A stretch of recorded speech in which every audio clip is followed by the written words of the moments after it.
Una noticia. 7 de la mañana, 26 minutos. Noticia que tiene que ver con una de las grandes dudas de la política de la paz total, pues definitivamente radica en si los grupos guerrilleros que desertaron o nunca se acogieron al anterior proceso de paz con las FARC en el 2016, pues deben o no ser consideradas organizaciones criminales cuya única salida es someterse a la ley, o si merecen ahora un tratamiento político como lo está teniendo el ELN. Don Rafael, a ver, ¿con quién vamos a hablar sobre este tema? María Camila, nos vamos al Congreso de la República para hablar con el senador Mauricio Gómez Amín del Partido Liberal y el senador Carlos Antonio Lozada del Partido Común. Es una postura bien interesante porque es uno de los firmantes del Acuerdo de Paz de 2016. Y quiero empezar primero con el senador Lozada. Gracias por estar con nosotros en W Fin de Semana. ¿Y por qué desde el Partido Comunes ven con buenos ojos que se le otorgue tratamiento político a los grupos llamados disidentes? Bueno, muy buenos días para toda la audiencia de la W, igualmente para el senador Mauricio. Sí, efectivamente nosotros consideramos que es decisivo y determinante para poder avanzar en esta propuesta de la paz total, reconocer que a partir del origen que tuvieron cada uno de los grupos, se incluya dentro del reconocimiento como una fuerza política, en este caso las organizaciones que no firmaron el acuerdo de paz o quienes se vieron forzados a abandonarlo por causa del entrampamiento que se fraguó. Hoy en día eso está ya no solamente comprobado, sino que hay inicios de procesos judiciales en la Fiscalía por parte de una alta corte como es la Jurisdicción Especial para la Paz, donde seguramente se va a establecer esas responsabilidades penales, pero también políticas de quienes conspiraron para acabar con el acuerdo de paz, de manera que esto hay que verlo no simplemente como si estuvieron o no estuvieron, porque igualmente pudiéramos nosotros argumentar, por ejemplo, que el propio Iván Márquez estuvo en un proceso de paz en los años 80, que terminó con lo que la Corte Interamericana de Derechos Humanos acaba de constatar, un genocidio político que obligó a que en ese momento, por una complicidad del Estado con organizaciones criminales, se frustrara ese acuerdo de paz, de manera que hay que ver con el contexto más amplio de lo que ha sido la historia de la violencia en Colombia, esta discusión de si deben o no entrar estos grupos como parte, digamos, de organizaciones con un origen político, porque de lo contrario vamos a seguir girando alrededor de la rueda de la violencia en Colombia. Senador Mauricio Gómez Amín del Partido Liberal, gracias por estar con nosotros en W Fin de Semana. Y le pregunto, ¿usted considera acertado o no acertado esta propuesta que ya se empieza a ver desde el gobierno de otorgar tratamiento político a los grupos llamados disidencias? Gracias, Rafael, con los buenos días para ti, para la mesa de trabajo, para el senador Lozada. Yo lo dije el día del debate de la paz total. No solamente yo, lo dijo Humberto de la Calle, que es una voz autorizada en este tema, porque fue el firmante del acuerdo de paz por parte del gobierno de Santos, y lo vuelvo a decir hoy: quienes traicionaron el acuerdo de paz y volvieron a las armas y traficaron con drogas no pueden tener reconocimiento político, no pueden acceder a los beneficios de la justicia transicional. Sería un pésimo mensaje comparar al senador Lozada, que cumplió, que fue serio con el país, que le dio la cara al país, con el señor Márquez, que lo que hizo fue burlarse de los colombianos, firmar un acuerdo y volver a las armas y amenazar la institucionalidad de nuestro país. Esto sería un pésimo mensaje, un mal precedente, y por supuesto yo le aviso al Congreso que la reforma tendría que reformarse, que la Constitución tendría que reformarse, perdón. Sí, senador Lozada, entendemos que incluso esta propuesta la hace el señor Rodrigo Londoño con el ánimo también incluso de que pues las disidencias no sigan delinquiendo, pero ¿no le parece, y acogiendo el mensaje de su colega, de su compañero acá de mesa, ¿No le parece que esto es un mal mensaje incluso para los firmantes del acuerdo de paz como usted?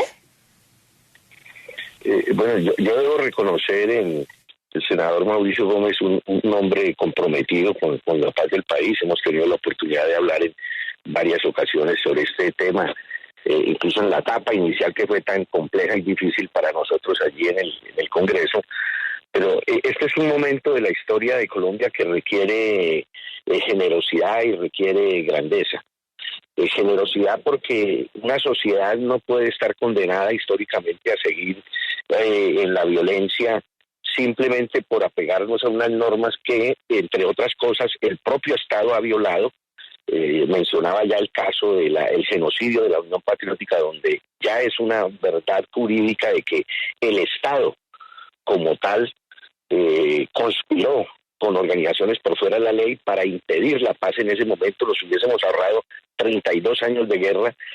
Sin embargo, nosotros, quienes estábamos alzados en armas ya en esa década del 80, conociendo que el Estado nunca ha cumplido los acuerdos de paz, porque no se trata simplemente del genocidio de la Unión Patriótica. Está el caso de Carlos Pizarro, está el caso de Guadalupe Salcedo.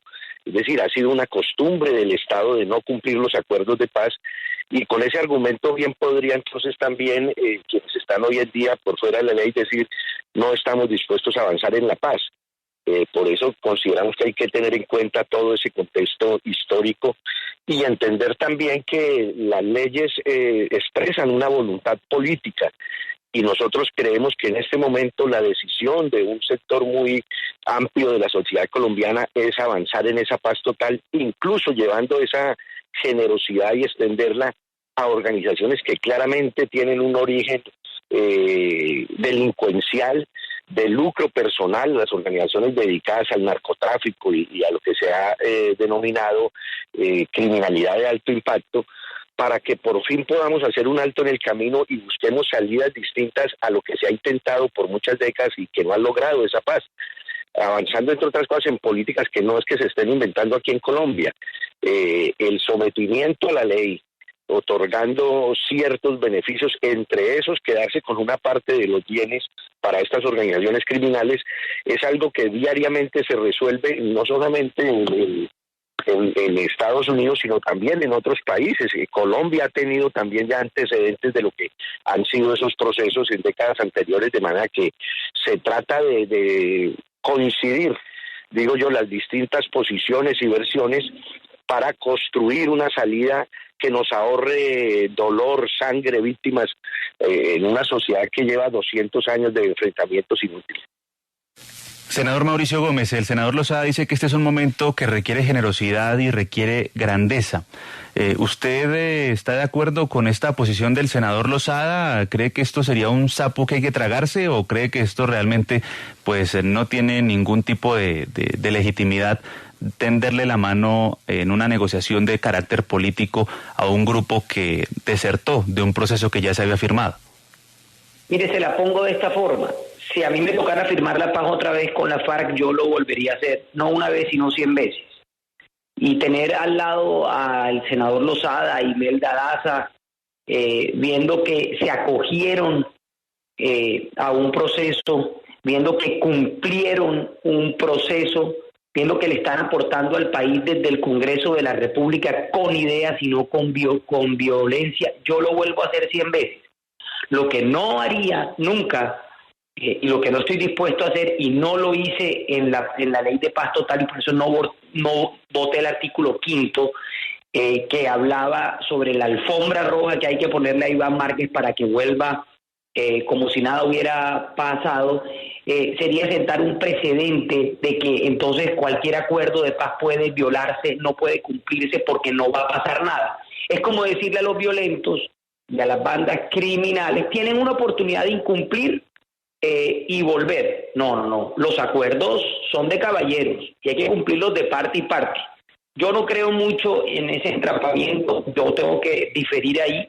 Yo creo que hay gente que se acogió, que fue seria, que cumplió con su palabra, y hay gente que no, que decidió a través de sus sobrinos, de sus tíos, como fue el caso de Iván Márquez, seguir en el negocio del narcotráfico, seguir delinquiendo, seguir con la guachafita de los malos negocios y por supuesto se vieron con el Estado encima y ahora a través del gobierno de Petro quieren una segunda oportunidad como si nada hubiera pasado. No, que vuelva Iván Márquez, pero que vuelva a la cárcel, que vuelva Iván Márquez, pero a la justicia ordinaria, como cualquier colombiano que comete un error y tiene que pagar una consecuencia.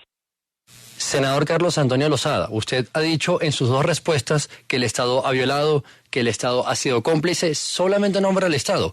¿No cree usted que la segunda Marquetalia, específicamente Iván Márquez, cometió un error muy grande, muy gigantesco, al desertar de un acuerdo ya firmado? ¿No cree que él también tiene que tener un poco de mea culpa, responsabilidad, en vez de decir, listo, vamos a otorgarle estatus político y borrón y cuenta nueva otra vez? Bueno, por supuesto que lo hemos dicho claramente, lo hicimos con toda la fuerza y la contundencia cuando Iván Márquez y otros compañeros nuestros decidieron volverse a las armas, que no solamente estaban cometiendo un error, sino que estaban faltando al acuerdo que se firmó con el Estado, pero también al acuerdo que habíamos construido quienes integrábamos las FARC en ese momento en la 10ª conferencia, cuando nos comprometimos ante el país, pero también ante la militancia nuestra, en avanzar en este acuerdo de paz, porque considerábamos que era necesario para abrir por las posibilidades de transformación de la sociedad colombiana, y no solamente fue un error, sino una gran equivocación personal y política, en eso no tenemos nosotros ninguna duda, pero también ponemos sobre la mesa para el diálogo del país la necesidad de reconocer que el Estado no cumplió, que se hicieron unos montajes. Es que no solamente fueron contra Iván, contra Santi, fue contra todos nosotros. Yo tengo radicadas denuncias en la Fiscalía donde si se hubiese avanzado por parte de esta entidad en las investigaciones, estaría demostrado de cómo se conspiró para tratar de presionarnos a todos nosotros, los integrantes del secretariado, para que nos fuéramos nuevamente al monte por parte de aquellos sectores que están interesados en que el conflicto se prolongue. Sin embargo, hay que tener en cuenta que no todo el mundo piensa igual. Nosotros decidimos, incluso a riesgo de nuestra propia vida, hemos perdido en todo este tiempo más de 360 compañeros y compañeras. En esta semana que está terminando hubo 2 atentados contra esquemas de seguridad de firmantes de la paz, y sin embargo nosotros nos hemos mantenido firmes porque tenemos esa decisión política, tenemos la convicción de que la paz no solamente es el progreso para nuestro país, sino la posibilidad, como lo estamos viviendo ahora, de que otros sectores políticos que históricamente fuimos marginados de acceder, digamos, a posiciones de gobierno, hoy en día lo estemos. Entonces, esos son elementos que hay que tener en cuenta. Por supuesto que debo repetir esto con mucha claridad, no solamente fue un error, sino una equivocación personal y política, fue de alguna manera también una traición a los compromisos que habíamos construido de manera democrática en nuestros eventos, como la última conferencia guerrillera que realizamos. Pero sin embargo, insisto, es necesario que recapacitemos todos, que hay un momento y una coyuntura histórica donde ya no se está hablando de acuerdos de paz aislados con algunas organizaciones, sino que estamos tratando de abarcar y extender esos procesos también al ámbito de las organizaciones criminales, y por eso consideramos que todo este diálogo que se ha abierto, esta conversación nacional, debe permitirnos ir encontrando puntos de convergencia de las distintas posiciones para que entre todos construyamos una salida que posibilite esa paz total. Senador Gómez Amín, ¿ustedes cómo ven estas medidas que está tomando el gobierno de Gustavo Petro? ¿Son el camino correcto o son medidas desesperadas para lograr la paz total? Y también la paz total, ¿a qué costo? ¿Cómo lo ven ustedes? Yo estoy preocupado. Yo vengo acompañando el tema de la paz total, pero una cosa es querer lograr la paz total con impunidad y premiando a los delincuentes y a los bandidos y a los reincidentes y mandándole un mal mensaje. Yo le dije al ministro Zuna hace poco que parece que él estuviera más del lado de los presos que de los ciudadanos. Yo sí le hago un llamado al gobierno, busquemos la paz. Yo soy un hombre liberal, un hombre de paz. Yo creo que es necesario construir la paz, pero no con el todo vale. Yo creo que, vuelvo y lo digo, porque me gusta reconocerlo, si hay una bancada seria en el Congreso que hace su trabajo, que trata de no polemizar con nadie, que trata de construir sobre lo construido, es la bancada de los comunes. Yo estoy, por ejemplo, con la senadora Imelda Daza en la Comisión Tercera y juntos hemos construido grandes proyectos para el país. Creo que se puede construir con la gente que tiene voluntad de hacerlo, pero sin premiar a los delincuentes. Ese tema, por ejemplo, que escuché hace poco al comisionado de paz y a Lidio Uribe diciendo que se les va a perdonar el 10% de sus fortunas a los narcos de Colombia para que ingresen a un proceso de paz, es casi lavarle la plata a esos señores que no se han portado bien con la sociedad y que no han cumplido unas reglas de juego mínimas que hay para convivir en paz y en armonía. Yo creo que el mensaje debe ser sí a la paz, pero no con el todo vale y siendo muy cuidadosos con los precedentes que se sienten en este país. Estamos hablando no solamente a la generación de ahora, sino a las generaciones que vienen. Y por supuesto, siempre debe también quedar muy claro que el que la hace, la paga. Porque si no, entonces todo el mundo va a hacer lo que le dé la gana y aquí no va a haber un Estado de Derecho, sino un desorden absoluto. Vamos a ver qué pasa en los próximos días con respecto a esta propuesta. Por ahora el gobierno nacional no se ha pronunciado tan directamente con este tema del estatus político. Están buscando como las medidas jurídicas, pero la voluntad la tiene el gobierno, según lo que han dejado ver el ministro Alfonso Prada y el alto comisionado. Gracias a los senadores Mauricio Gómez Amín y Carlos Antonio Lozada por haber estado con nosotros en W Fin de Semana.